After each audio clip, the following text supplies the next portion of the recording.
సమస్త స్తోత్రాలు లోకాల ప్రభువైన అల్లాహ్కే చెల్లుతాయి. మనం ఆయనను స్తుతిస్తాము, ఆయన సహాయాన్ని కోరతాము మరియు ఆయన క్షమాపణను వేడుకుంటాము. మనలోని చెడు నుండి మరియు మన పాపాల పర్యవసానాల నుండి మనం అల్లాహ్ శరణు వేడుకుంటున్నాము. మన ప్రియతమ ప్రవక్త ముహమ్మద్ సల్లల్లాహు అలైహి వసల్లం, వారి కుటుంబం, వారి సహచరులు మరియు తీర్పు దినం వరకు వారి అడుగుజాడలను అనుసరించే వారందరికీ మేము శాంతి మరియు ఆశీస్సులు పంపుతున్నాము. నా ప్రియమైన సోదర సోదరీమణులారా, అస్సలాము అలైకుం వరహ్మతుల్లాహి వబరకాతుహు. ఈరోజు మన అంతరంగాన్ని స్పృశించే ఒక ప్రశ్నతో నేను మన సమయాన్ని ప్రారంభించాలనుకుంటున్నాను. మనం అల్లాహ్ ఎదుట కంటే ప్రజల ఎదుట ఎందుకు అంత ఎక్కువ జాగ్రత్తగా ఉంటాము? తలుపులు మూసివేసి, లైట్లు ఆర్పేసి, ఎవరూ చూడనప్పుడు మీరు ఎవరు? నిజం ఏమిటంటే, పూర్తిగా ఒంటరిగా ఉన్నప్పుడు మీరు ఎలాంటి వ్యక్తిగా ఉంటారో అదే మీ నిజస్వరూపం.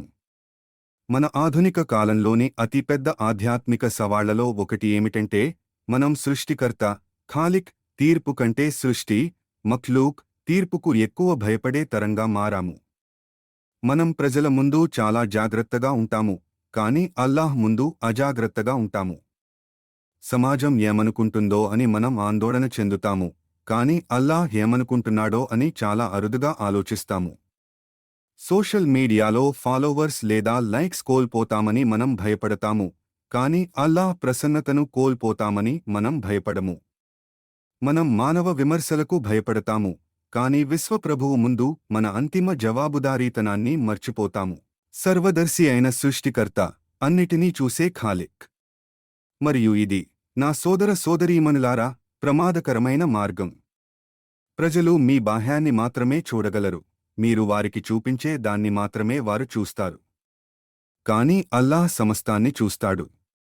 మీరు ఎన్నడూ మాట్లాడని ఆలోచనలను అల్లాహ్ చూస్తాడు. మీరు ఎన్నడూ చూపించని కన్నీళ్లను అల్లాహ్ చూస్తాడు. చీకటిలో నిశ్శబ్దంగా చేసిన మంచి పనులను ఆయన ఎలా చూస్తాడో, రహస్యంగా చేసిన తప్పులను కూడా అల్లాహ్ అలాగే చూస్తాడు. మీ హృదయంలో దాగి ఉన్న లోతైన సంకల్పాలను, నియత్, అల్లాహ్ చూస్తాడు. ఆయనకు ఏదీ తెలియకుండా పోదు.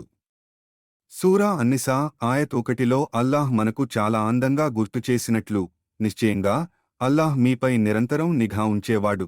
మరియు ఆయన సూరా గాఫిర్ ఆయత్ 19లో సెలవిచ్చాడు, కళ్ల దొంగచూపులను మరియు హృదయాలు దాచుకునే వాటిని ఆయన ఎరుగును. ప్రజలకు మీ రహస్యాలు తెలియకపోవచ్చు. మీ కుటుంబానికి, మీ ప్రాణ స్నేహితులకు, మీ జీవిత భాగస్వాములకు కనీసం క్లూ కూడా ఉండకపోవచ్చు. కాని అల్లాహ్కు తెలుసు. ఎల్లప్పుడూ. అల్లాహ్తో జీవించడం అంటే నిజంగా ఏమిటి? అల్లాహ్తో జీవించడం అంటే మీరు రోజుకు 24 గంటలు మసీదులోనే కూర్చోవాలని కాదు, లేదా రోజులో ప్రతి నిమిషం మతపరమైన విషయాల గురించే మాట్లాడాలని కాదు.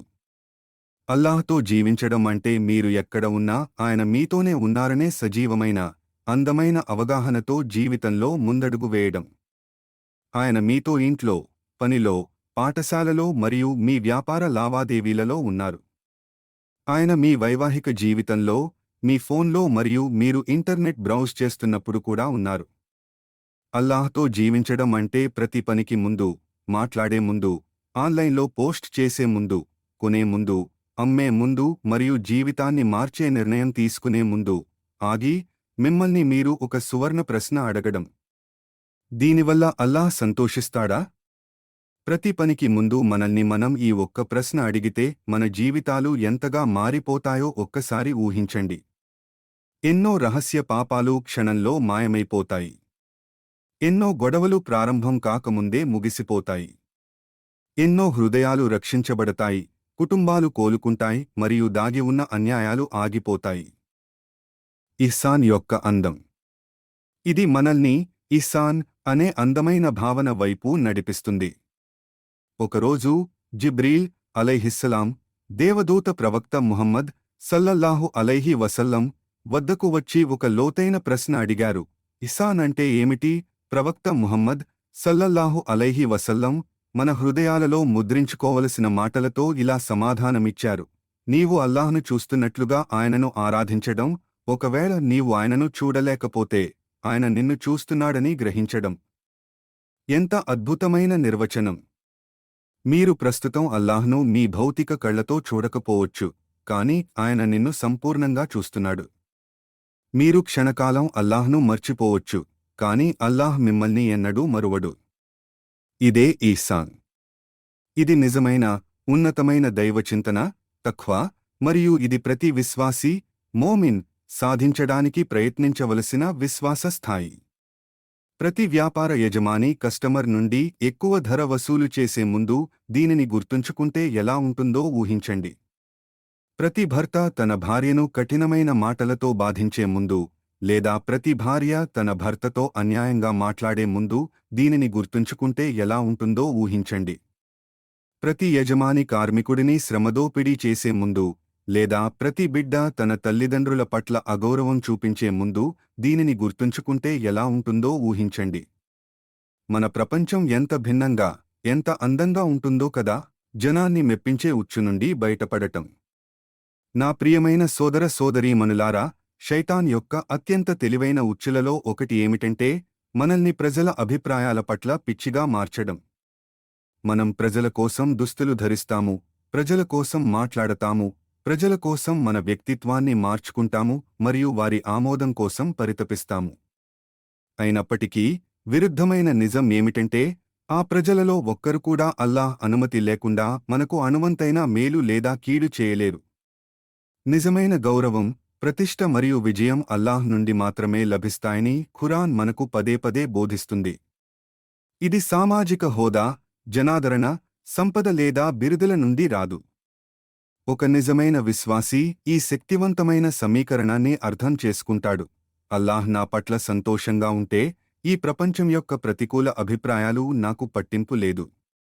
కాని అల్లాహ్ నా పట్ల అసంతృప్తిగా ఉంటే ఈ ప్రపంచం యొక్క ప్రశంసలు కూడా నన్ను రక్షించలేవు. ప్రవక్త ముహమ్మద్ సల్లల్లాహు అలైహి వసల్లం సహచరులు దీనిని లోతుగా అర్థం చేసుకున్నారు.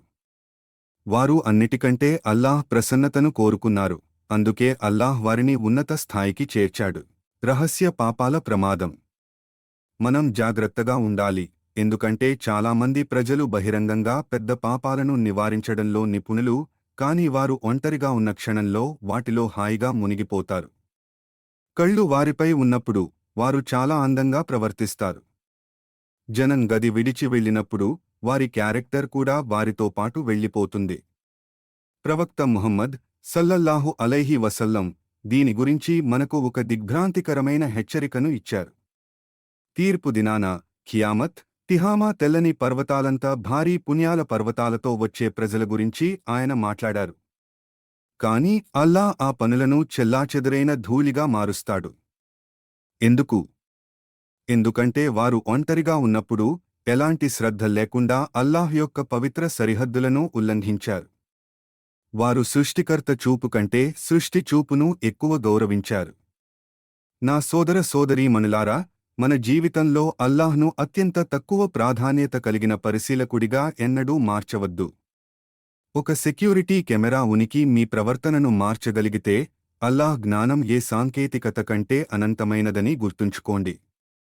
మీ బాస్ ఉనికి మిమ్మల్ని మరింత కష్టపడి పనిచేసేలా చేస్తే అల్లాహ్ ఉనికి నిరంతరమైనదని గుర్తుంచుకోండి. సమాజం యొక్క అభిప్రాయం మీరు ఎలా ప్రవర్తించాలో నిర్దేశిస్తే అల్లాహ్ తీర్పు శాశ్వతమైనదని గుర్తుంచుకోండి. గొర్రెల కాపరి బాలుడు కథ. దీన్ని సంపూర్ణంగా వివరించే ఒక అందమైన కథను నేను మీతో పంచుకుంటాను. ఇది మీరు ఇంతకు ముందు విన్న కథే కావచ్చు, కాని ఇది మన నరనరాల్లోకి ఇంకేవరకు పదే పదే చెప్పుకోవాల్సిన కథ. విశ్వాసుల నాయకుడైన ఉమర్ ఇబ్న్ అల్ ఖత్తాబ్ రజియల్లాహు అన్హు ఒకసారి తన సేవకుడితో కలిసి ఎడారి గుండా వెళుతున్నారు. ఆయన తన ప్రజల హృదయాలను మరియు పరిస్థితులను తనిఖీ చేయడానికి ఇష్టపడేవారు. దారిలో ఒక పెద్ద గొర్రెల మందను కాస్తున్న ఒక యువ గొర్రెల కాపరి బాలుడిని వారు చూశారు. ఉమర్ రజియల్లాహు అన్హు ఆ బాలుడి నిజాయితీని పరీక్షించాలనే ఉద్దేశ్యంతో అతనితో, నాకు ఈ గొర్రెలలో ఒకదాన్ని అమ్మే అన్నారు. ఆ బాలుడు నిజాయితీగా, ఇవి అమ్మడానికి నావి కావు సార్, ఇవి నా యజమానివి అని సమాధానమిచ్చాడు. ఉమర్ రజియల్లాహు అన్హు అతను ఏమి చేస్తాడో చూడటానికి ఇంకాస్త ఒత్తిడి తెచ్చారు. ఒక తోడేలు వచ్చి వాటిలో ఒకదాన్ని తినేసిందని మీ యజమానికి చెప్పేయి. ఎవరికి తెలుస్తుంది? ఈ బాలుడిని చూడండి. అతని దగ్గర సంపద లేదు, ఉన్నత సామాజిక హోదా లేదు, మరియు పెద్ద డిగ్రీలు లేవు. అయినప్పటికీ అతను ఇస్లామిక్ చరిత్రలో 1000 సంవత్సరాలకు పైగా ప్రతిధ్వనిస్తున్న మాటలను పలికాడు. అతను ఉమర్ వైపు చూసి ఇలా అడిగాడు, ఫా అయిన అల్లాహ్? అయితే అల్లాహ్ ఎక్కడ ఉన్నాడు? ఈ బాలుడికి ఎవరూ విశ్వవిద్యాలయంలో లోతైన దైవశాస్త్ర కోర్సు నేర్పించలేదు. కాని ఎవరో అల్రఖీబ్, నిరంతరం గమనించేవాడు యొక్క అవగాహనను అతని హృదయంలో లోతుగా నాటారు. బిరుదులు, డిగ్రీలు ఉన్న మనలో చాలామంది తరచుగా మర్చిపోయే ఒక విషయాన్ని అతను అర్థం చేసుకున్నాడు: ఎవరూ చూడటం లేదు అనేదేమీ ఉండదు. ఎల్లప్పుడూ ఎవరో ఒకరు చూస్తూనే ఉంటారు. ఉమర్ ఇబ్న్ అల్ ఖత్తాబ్ రజియల్లాహు అన్హు అతని సమాధానానికి కన్నీళ్లు పెట్టుకున్నారు. ఆయన ఎంతగానో చలించిపోయి ఆ బాలుడి యజమానిని కనుగొని బాలుడికి విముక్తి కలిగించి అతనికి గొప్పగా బహుమతి ఇచ్చారు. కేవలం అధికారంపై ఆధారపడిన రాజ్యంలో ఉమర్ ఏకైక విలువైన కరెన్సీ అయిన తఖ్వా, దైవభీతి లో అందరికంటే ధనవంతుడైన ఒక బిడ్డను కలుసుకున్నారు. కాబట్టి నేను ఈ రోజు మిమ్మల్ని మరియు నన్ను అదే ప్రశ్న అడుగుతున్నాను: మనం మోసం చేయాలని, అబద్ధం చెప్పాలని, చాడీలు చెప్పాలని, మన ఫోన్లలో చూడకూడనిది ఏదైనా చూడాలని లేదా తమను తాము రక్షించుకోలేని వారిని వేధించాలని అనిపించినప్పుడు ఫా అయిన అల్లాహ్? ఆ క్షణంలో అల్లాహ్ ఎక్కడ ఉన్నాడు? ఒకరి పట్ల ఒకరి ప్రవర్తనను మార్చుకోవడం.